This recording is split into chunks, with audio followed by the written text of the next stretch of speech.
Oliva Rojas Villegas.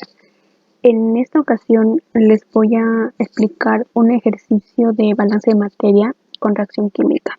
Bueno, tenemos como ejercicio la siguiente.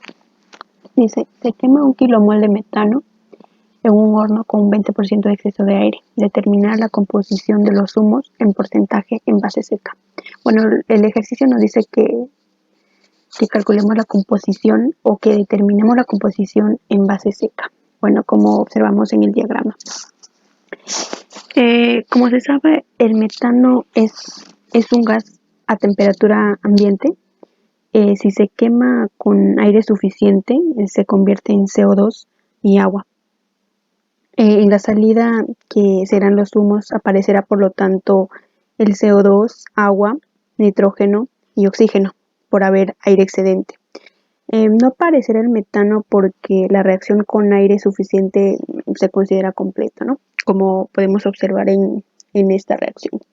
En el diagrama nos dice que por 1 kilomol de metano ingresa 20% de aire, ¿no? Y los gases de combustión sería como les mencioné, serían CO2, agua, nitrógeno y oxígeno. Entonces, como ya sabemos que el porcentaje de oxígeno es 21% y el de nitrógeno es 79%. Aquí está la reacción, ya está balanceado.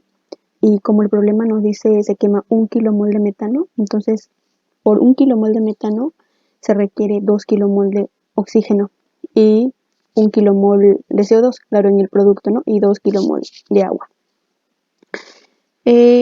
Lo que se sabe es aquí el oxígeno teórico, que es 2 kilomol, ¿no? Porque en el ejercicio nos dice 1 kilomol de metano, se requiere 2 kilomol de oxígeno. Entonces, esto en 20% de exceso de aire, ¿no? Entonces, como queremos calcular lo que es el oxígeno que ingresa, entonces le vamos a poner un X. Con un aspa simple calculamos esa incógnita. Entonces, y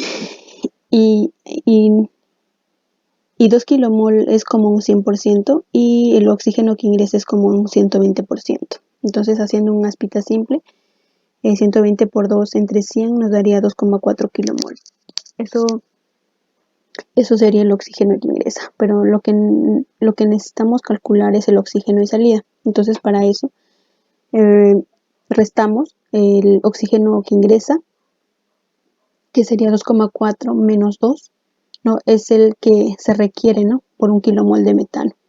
Entonces, 0,4 kilomol vendría a ser el oxígeno de salida. Ahora, haciendo el balance de carbono, como se tiene la reacción, nos dice que por 1 kilomol de metano se requiere 1 kilomol de CO2. Entonces, lo que sería el balance de carbono sería 1 kilomol. Entonces, ahora hacemos el balance de nitrógeno. Para el balance de nitrógeno, en este caso, para el nitrógeno de salida, que sería 2,4 kilomol de oxígeno, aquí hacemos esto. El 21 kilomol de oxígeno es a 79 kilomol de nitrógeno. Entonces acá kilomol de oxígeno se van.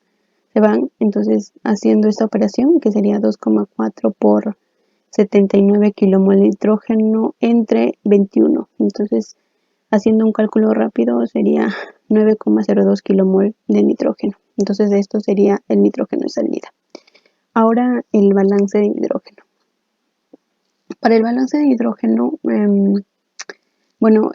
como está en la reacción, en esta reacción nos dice que por 1 kilomol de metano se requiere 2 kilomol de agua. Entonces, para el balance para el hidrógeno sería 2 kilomol. En todo caso, para el agua sería 2 kilomol.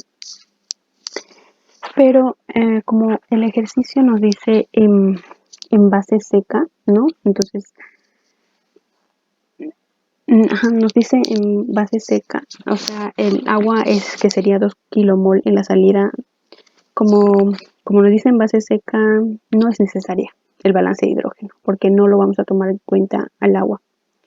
En este caso, los gases de combustión en base seca sería solo el de CO2, el oxígeno y el nitrógeno, que ya lo calculamos. Para el CO2 sería 1 kilomol y para el oxígeno sería 0,4 kilomol y para el nitrógeno sería 9,02 kilomol. Haciendo la sumatoria de estos tres gases de combustión nos saldría 10,42 kilomol. Bueno, la composición molar queda de la siguiente forma, ¿no? El CO2, que sería 1 kilomol, al 1 kilomol se le divide entre 10,42, multiplicamos por 100, porque lo que se pide es en porcentaje. Entonces, haciendo un cálculo rápido, sería 9,59%. Y para el oxígeno, que sería 0,4 kilomol, se le divide entre 10,42 y eso se lo multiplica por 100, que sería 3,83%. Y para el nitrógeno lo mismo, que sería 9,02 kilomol, se le divide entre 10,42 y se lo multiplica por 100. Eso nos saldría 86,56%. Bueno, esta es la composición que nos pide el problema. Nos pide, como los vuelvo a mencionar, en base seca. Cuando nos dice en base seca, no se le toma en cuenta al agua, por lo tanto, solo el CO2 y oxígeno y nitrógeno van a ser los gases de combustión, ¿no? para este problema. Bueno, eso sería todo y gracias.